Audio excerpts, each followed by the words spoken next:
इस दुनिया में हर व्यक्ति सोचता है कि वह बहुत गरीब है, लाचार है, वह कुछ नहीं कर सकता, उसके पास अच्छा करने को कुछ भी नहीं है। और इसी सोच के कारण वह कभी अपनी शक्ति का उपयोग नहीं कर पाता, अपनी योग्यता को दर्शा नहीं पाता और हमेशा दुखी रहता है, परेशान रहता है। हम अच्छी तरह से जानते हैं कि हम में से प्रत्येक के पास अद्भुत शक्ति है।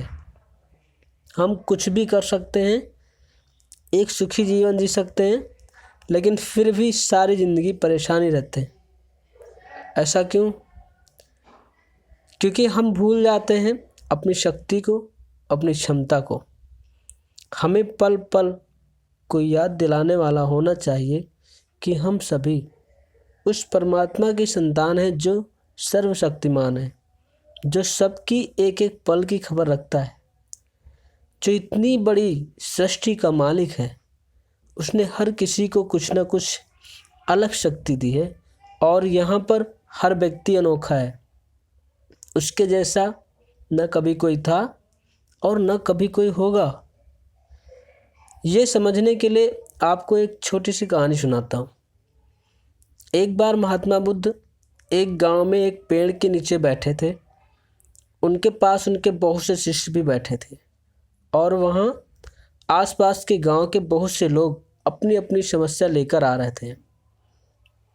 बुद्ध उन सभी समस्याओं का समाधान कर रहे थे और सब लोग खुशी खुशी अपनी समस्याओं का समाधान पाकर वहाँ से लौट रहे थे।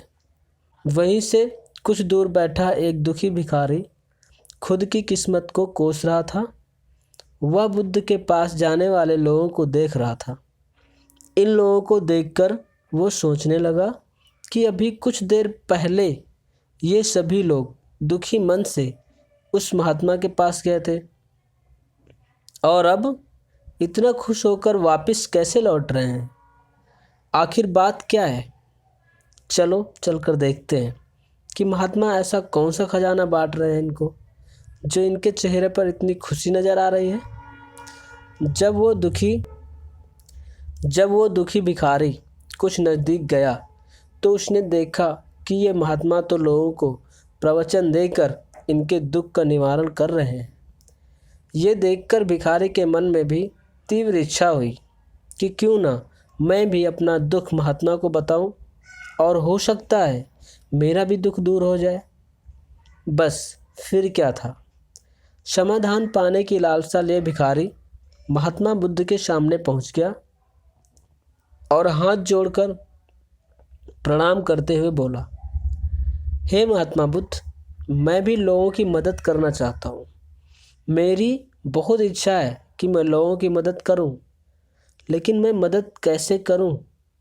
मैं तो बहुत गरीब हूँ ना तो मेरे पास धन है, ना ही कोई वस्तु जिससे मैं किसी की मदद कर सकूं। अर्थात चाह कर भी मैं किसी की मदद नहीं कर सकता। मुझे भगवान ने इतना गरीब क्यों बनाया? हे महात्मा, मुझ पर कुछ कृपा करो। इतना बोलते हुए भिखारी रोने लगा। फिर महात्मा बुद्ध बोले, तुम बहुत अज्ञानी हो, क्योंकि तुम अब तक इसी भ्रम में जी रहे हो कि तुम्हारे पास कुछ नहीं है, जबकि तुम दूसरों को कुछ देने के लिए तुम्हारे पास बहुत कुछ है। तुम बिना धन और वस्तु के भी दूसरों की मदद कर सकते हो। भिखारी ने पूछा, परंतु कैसे महात्मा जी?